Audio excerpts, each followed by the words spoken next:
Hello, welcome to Her Wild Side Hockey Podcast. My name is Mikki, and I'm your hostess here, aka I'm Hockey She Wrote on social media. So here we are. I did not realize that it has been 10 days since I recorded a podcast. That is way longer than I usually do, and I can tell you why. It's because I have been watching hockey basically nonstop. Because between playoffs and the IIHF World Men's Championships, there's just hockey on all the time.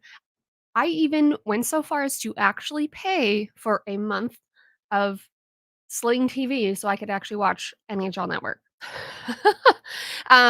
Usually I just use all of my family's logins for things. So, you know what? It's like that's a big step for me. It's a big step. If you are watching me on video, you will notice that I do not have my green screen background like I normally do, and that is because I'm slowly transitioning into a different sort of podcast. I don't know if I want to say studio. I mentioned that my husband got me a new computer, and part of that is because I have been hijacking his office 2 to 3 times a week during the NHL season to record a podcast during work hours because that's also when my children are gone at school. And I think he's just tired of it. So, which I can't blame him. I really can't blame him. So, uh, I need to kind of figure out what I'm going to do about that. I've actually considered. Oh, I forgot the camera's backwards, folks. I just used the wrong hand to gesture towards my background where my brother's jerseys live. I've actually considered somehow taking at least some of these upstairs to my bedroom because that's where my desk is, where I do some work sometimes.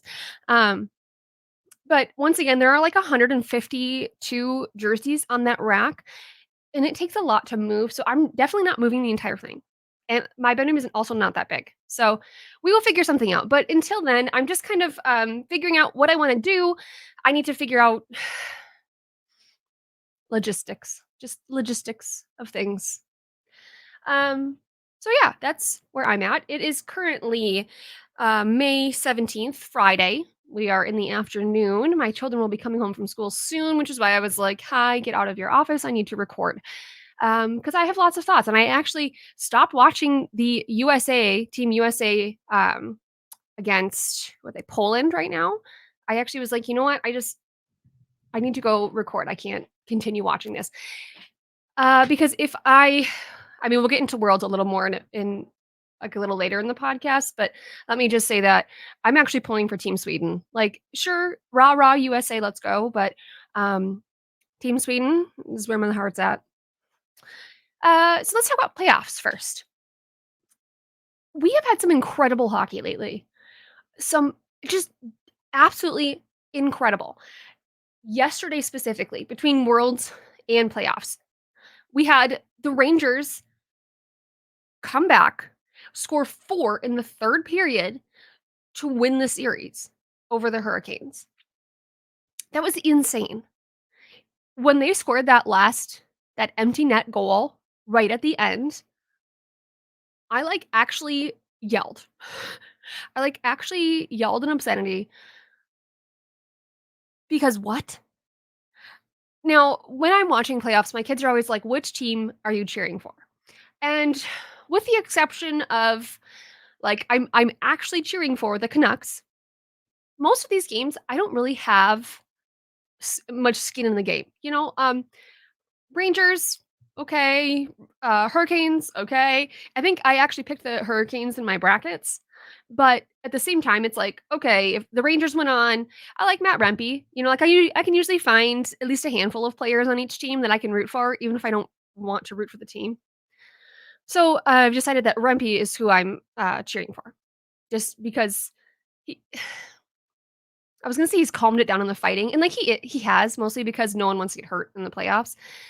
But I don't know. I think he's funny. But anyway, that Rangers comeback was just blowing my mind. And then in the Boston Florida game the other day, first of all, both of the coaches were just like someone said on Twitter, they are just both having a normal one. Like they were just uh but Boston's coach Jim Montgomery was accusing one of the Florida players of diving. And He did the most incredible kind of charades acting of diving that I have ever seen. He, like, put his whole self in it to try and get across his point, and you know what? We all got his point, and the refs did not care. They were like, mm-mm." Um, but, as a Wild fan from last season, I have a very tenuous relationship with when diving is not called as a penalty. And now I can't remember now that I'm, of course, here recording. I can't remember there was a player called for embellishment the other day, and that was like, holy moly, the world is ending. But last playoff season, when, we're up against the Stars, and obviously that's a very contentious series, and those games are always, like, super fraught, intense, um, there was definitely at least some diving going on, and it was never called. And then the Wild kept getting in trouble for saying there was diving, and Dallas didn't get in any trouble. So I'm just like, I'm always very like, "Mm." It's like Marcus Foligno was kicked out wrongfully even, and then, for saying there's I mean, okay, I'm gonna move on because otherwise I'll rant about this for, a while. But anyway, the playoffs never, disappoint. They are even when they're not exciting, they're exciting. You know what I mean? Um, Again, my kids don't really understand why I'm watching if I don't have a team I'm cheering for, like the ones that I'm not cheering for. My daughter has decided that she is also gonna cheer for the Canucks only because I said that I'm cheering for the Canucks. But otherwise, they're just like, "I don't get why you're doing this." Um, but that's okay, let's move on. This is normally the point in my little show here that I would plug in some kind of a commercial, but we are currently kind of, um revamping a few partnerships. I'm gonna be getting some cool affiliate codes for a few products, a few brands and stuff, and that's very cool. It's just not quite set yet. So I'm gonna kinda skip my first little commercial break that I normally do. And we're gonna go straight into Worlds because that is the other thing that has been occupying my time. There have been times where I am watching one game on TV and the other game on my computer because why they don't have both games going on TV, on American TV, I will not understand. Like, I want to watch other teams. I don't want to just watch America. Like I said, I am pulling for Team Sweden all the way, probably because that is if we had to pick one of the country's teams to be Team Wild, that's Team Wild. They have 5 Wild players, and I love them. Okay, but so, like I said, I just left watching the USA Poland game. USA is doing they're not terrible, they're also not great. They're just very kind of middle of the track. Um, which in a way makes sense because the NHL playoffs are still going on. Obviously, a lot of, American players or even Canadian players are still playing in the NHL right now. Um, but one thing that has been really nice to see is Matt Boldy. He has put up before this game, he's put up 6 points. He had 3 goals, 3 assists, and 2 of the goals and 1 assist came all from the game yesterday, all in 1 period.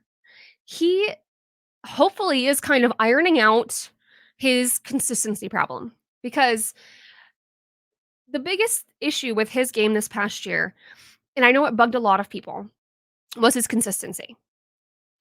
He was either on a scoring tear, just absolutely dominating, or he just could not get anything in the net. So the consistency is what he needs and what we all want to see. And hopefully this experience is helping to kind of iron that out because he has been fairly consistent throughout the games.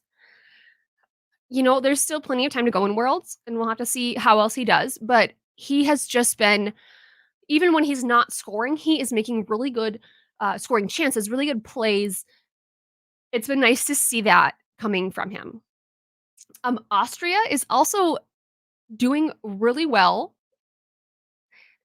They are like, okay, not if you look point-wise in the standings. They're not doing super great. I think they're what in there's A and B. I think they're in group A. I'm trying to no, they're in the same group as USA, and USA is in B, so they must be in B. Anyway, they're like second, third from the bottom in that group. But if you have been watching their games, they have been doing amazing.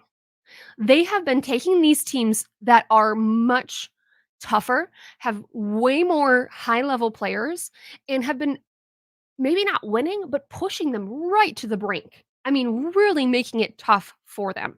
And you have to remember that the only NHL player from Austria right now is Marco Rossi. And he has been a big part of why Austria is doing so well. He has really kind of been an engine helping to drive the team. He's not the only one. There are definitely other players, but he is doing everything that he needs to do. He is pushing, he is being physical just like we saw him this year. He is scoring, he is making plays. So much fun to watch because again, Austria, Marco Rossi is the only Austrian NHL player currently. Um and that doesn't mean that the other players are bad, but that just means you kind of see the level of, most of the other teams have at least a handful of NHL players, right? Um, I would say I don't think there's any from Kazakhstan. But even like Czechia has a few, Slovakia has a few, just but Marco Rossi is the only one. And to have Austria being doing that well is just really fun to see. They beat Finland yesterday. I always have to think because I've been watching so many Worlds games, I can't remember who played who. They beat Finland yesterday for the first time in world history. Austria did. And that was the game. So this was right before that amazing Rangers game.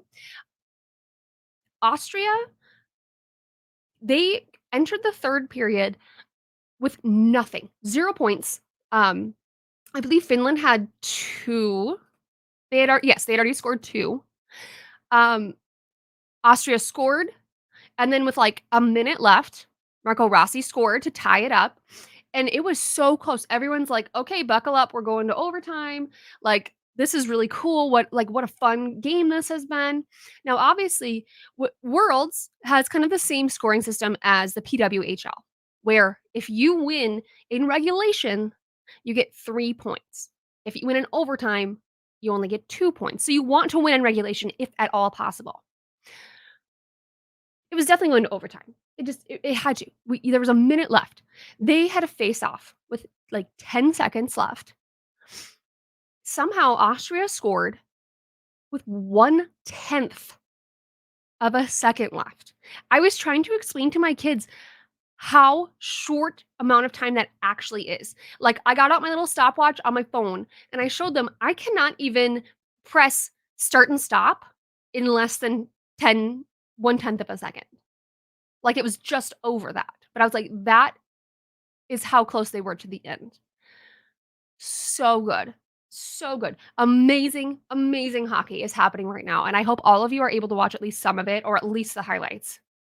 Because this is what we live for. Like, hockey fans, this is what you live for. So like I said, I am Team Sweden all the way. Probably because my absolute fave, Julia Eriksson Ek, is playing for Sweden. There we go. Julia Eriksson Ek is playing for Sweden, and he is getting so much love from the commentators, and I'm just loving it because, again, he is a player that is so criminally underrated, and not even underrated. The commentator that was talking about this was actually saying this, and they said, he's not underrated. Like other players know how good he is and how tough he is. What he is he is underappreciated. And that is so spot on because that's the problem. People who don't know hockey or who don't really, I don't know, don't scrutinize hockey, don't watch it super closely. I don't know how to describe it, but they don't understand. Julia Eriksson Ek is not a name that you're gonna like pull out of thin air and be like, yeah, he's a good player, unless you pay attention to the Wild. And I believe John Hines actually said something like that along the lines of that during the exit interviews after the season was over.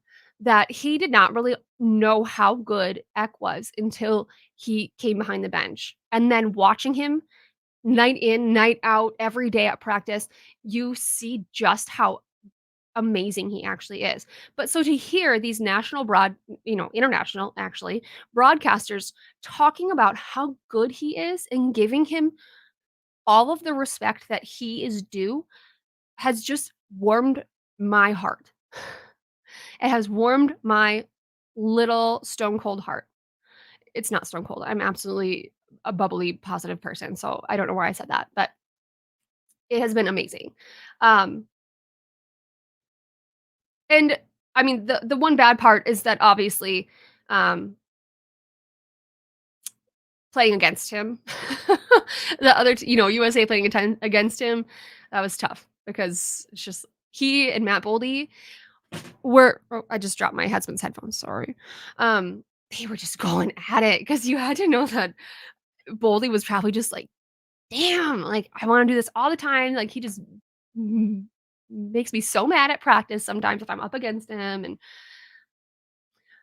so also in Sweden, we are able to see Guspas and Wallstedt in the net. Gustafsson looks good, you guys.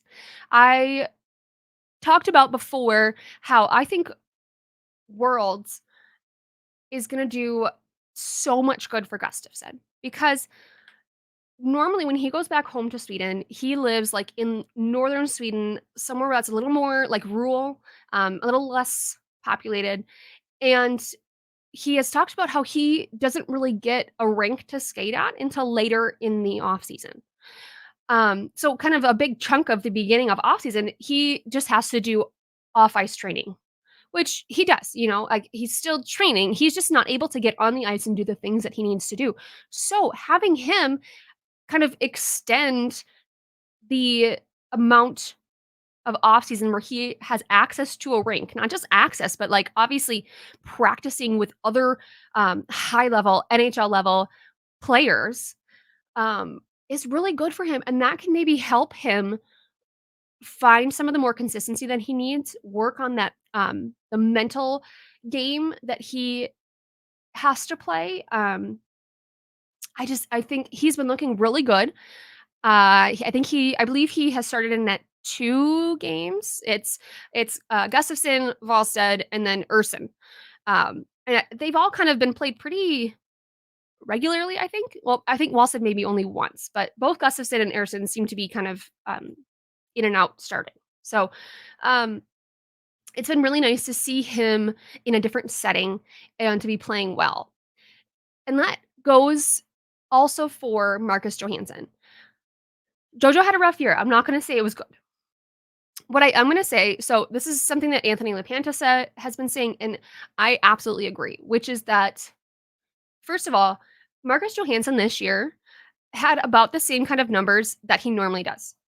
And I'm talking points wise, I guess. Again, I'm not a huge stat head because I did have a follower point out that his points per game was lower than average. So I'll give him that his points per game were lower than average, even if his point total was about normal.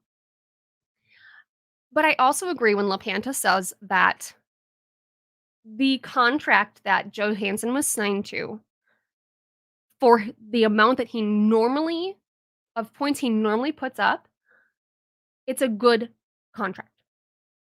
I believe he makes 2 million a year, I want to say. And if he is going to consistently put up 20 to 30 points a year, that's okay.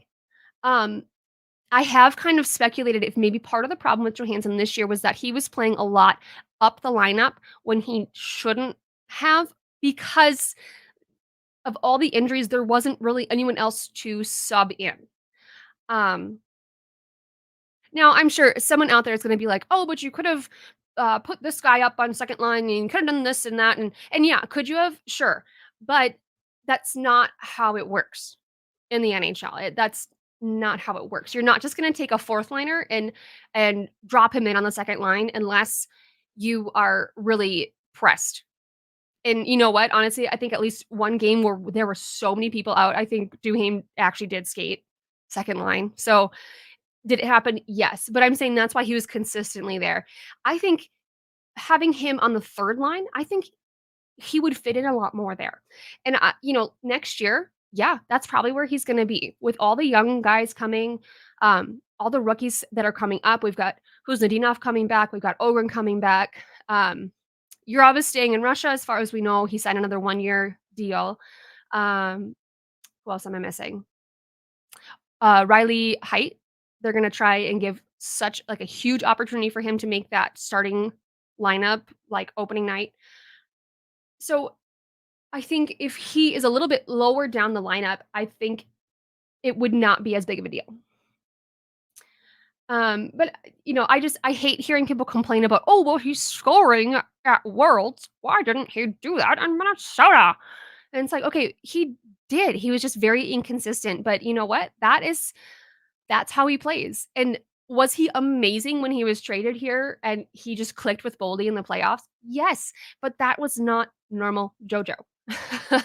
It's just that was the last time we saw him was when he was so spectacular. So that was like cemented in your brain. And so that's what you thought back to, but that's not his normal play. Okay.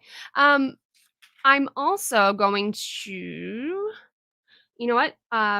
I need to drink some Diet Dr. Pepper. This is not sponsored, obviously, but if you want to sponsor me, I'm going to play a little ad read for ESPN Plus quickly. It's just 1 minute. If you would please just, listen along for the minute it takes to play while I have a little Diet Dr. Pepper, I would appreciate it. And I'll see you in a minute. Thank you for watching the show. If you enjoy our podcast and want to support the show, consider signing up for ESPN Plus via our link at insidetherink.com/ESPN or scan the QR code on your screen now. I have ESPN Plus and I personally love all the college sports, UFC, MLB, and NHL games all across ESPN platforms. Over 1,000 out-of-market NHL games are on ESPN Plus every year. Make sure you hit the QR code or go to insidetherink.com/ESPN to make sure you don't miss out on any of this year's NHL action.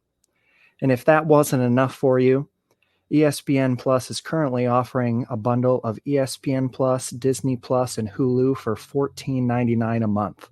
You get sports, the kids get Disney, and Hulu is the added bonus. It's the perfect bundle. I personally have it, and I don't know what you would do without it.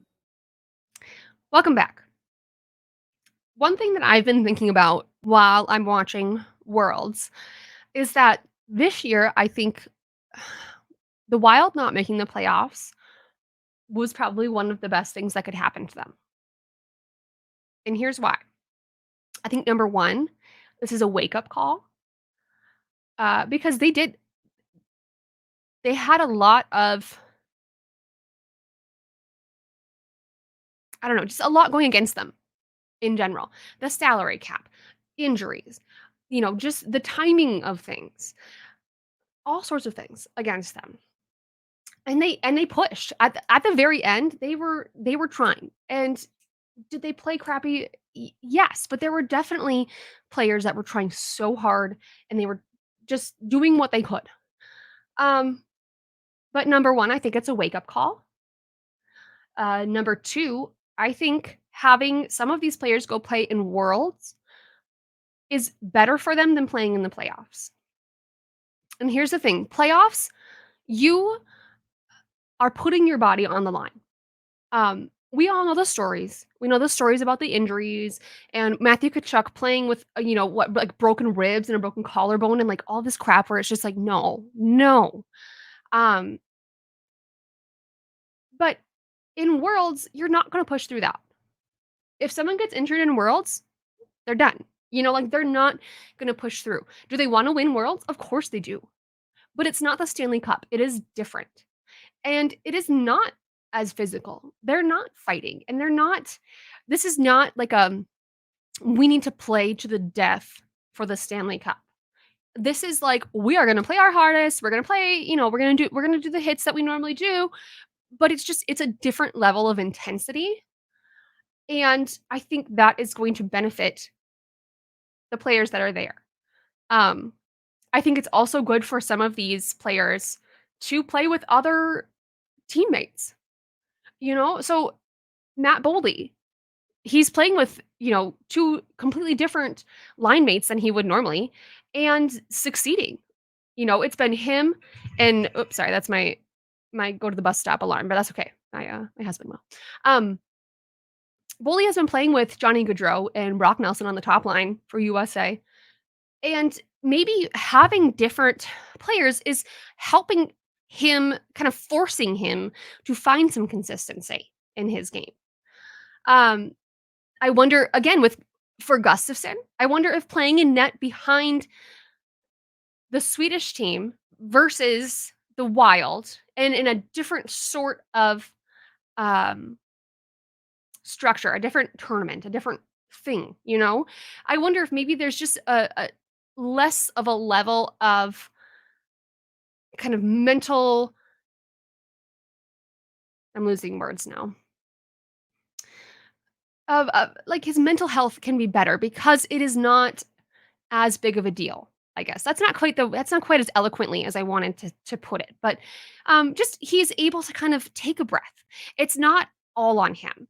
He has 2 other goaltenders that can come in, can also play. He knows he doesn't have to start every game. There's not that stress. I think part of the problem with Gustafsson this year, and I think this is obvious, is the stress of basically being told you're playing to show us that you're the A, that you are the starter, that you are, part of the future of this club, right? And having to put that mantle on and go to work knowing that you're a goalie tandem with the best, most storied goaltender of current NHL times, that's a lot to ask.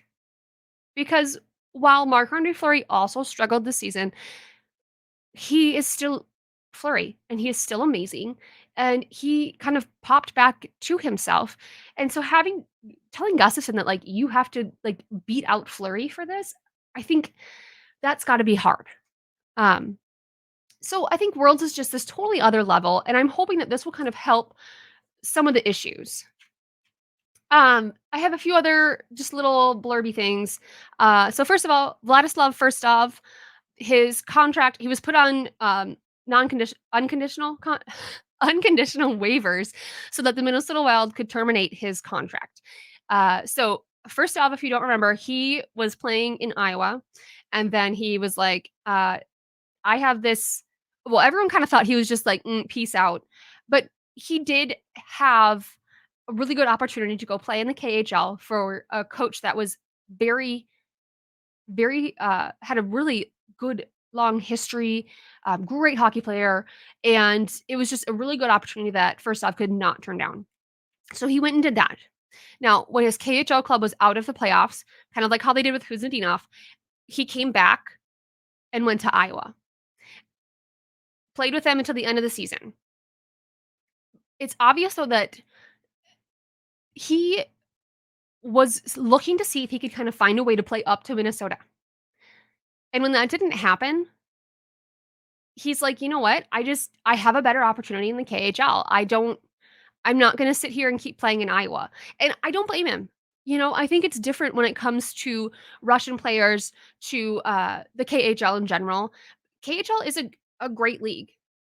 So it's the same with like Danila Yurov, having him decide to stay one more year in the KHL versus coming to the United States makes sense because in the United States, he's not going to get that opportunity with Minnesota like he should because of salary cap issues and all the current contracts that Minnesota has on the books. So it makes sense for him to stay in Russia. And for first off, he didn't get that chance. And so, you know what? If he liked his situation in the KHL, I don't blame him. I really don't. I think it's totally different when you're talking about prospects from Russia versus prospects from other places like Europe. Uh, Kalen Addison and Connor Dewar are back in Minnesota for the offseason. And I think that's great. I think it's so much fun that people who come to Minnesota, I'm talking about players, obviously, genuinely enjoy being here. Um, I Well, we know it was very hard for Caitlin Addison to leave. And, it had to be hard, especially going to a team that was tanking. Um, and he said before he even left, or maybe it was right when the first game he was back in Minnesota, he said, like, I kept my place in Minnesota. I'm going to come back for the offseason. And that, like, it's so fun to see that he kept his word. And then Connor Dewar, I do think that Dewar was um, really excited to go play for Toronto. I mean, that was, kind of his childhood team. He was excited to put on that blue uniform. You could see that he was genuinely happy to be there. At the same time, I think he also had those feelings of not wanting to leave Minnesota. He When they interviewed him about leaving, he said that when that deadline hit, I think it's 1:00 Central Time on trade deadline day. When it got past 1, he said that he thought to himself, "I made it." And the way he phrased it made it just sound, like, heartbreaking, like, "I survived." And then he got the call. And again, I think going to Toronto, I think that's what made it fun for him. I kind of wonder what his thoughts would be if he went anywhere else. Because I look at Brandon Duhaime, and again, I think Duhaime, is playing really well in Colorado. I think he is excited to go as far as he can in the playoffs, but I also think that he was not happy to leave Minnesota. I mean, it's kind of like just those 2 feelings at the same time. I don't know if any of you watch Daniel Tiger with your children or not. You can watch cartoons if you want. They have in a whole episode about how you can feel 2 feelings at the same time. And I really think that Duhaime is going through it because I think that he is genuinely sad and also really excited at the same time. Um, One thing the worlds have that I would love to have implemented in the NHL is the ref cam. There's one ref, I think it's just one, maybe 2, that has a little tiny camera on the top of his helmet, and then they every once in a while will show, like, the goal call from it or something, and it's just so funny and just, like, the funniest viewpoint. I'm all about it. I was gonna talk about this is getting really long because I haven't podcasted in 10 days. I was gonna talk about Harrison Butker and his stupid ass speech, but I'm not going to because we all know how I'm gonna feel about it, and let me just say that he's a complete asshole, and I hope you all know that. Um, One last thing that is just gonna kind of brighten up our little day here is Connor Ingram won the Bill Masterson Award, which is for the player who has gone through the most like a bad situation, I guess I'll say. So like the Minnesota Wild had nominated Marco Rossi because obviously he went through COVID-19 and myocarditis, long COVID. He lost a whole year, and he really did battle back through it. And I thought that he was a very good nominee for it. But Connor Ingram ended up winning. Ingram is the goalie in what is now the Utah Hockey Club. And I just saw a quote from him that just made me love him even more. First of all, he's very open about his struggle with undiagnosed OCD. Um, and he got help, he sought out help, and now he's been very open about it, which is something you don't always see in the NHL, being open about mental health. But just my favorite thing was he was giving an interview and he said something about going on a grippy sock vacation, uh, which means going to the mental ward. And I just, you know what? Thanks, Connor. That was good. I like that. Anyway, I'm gonna stop rambling, and I will be back sooner than 10 days from now because I want to talk about a new project that I'm doing, and I was gonna talk about it now, but I have been recording for 35 minutes, and you're probably sick of me. So, anyway, I will see you all later. Thank you for being here. As always, there are links for everything and anything you might want in the show notes. All right, I will see you all later.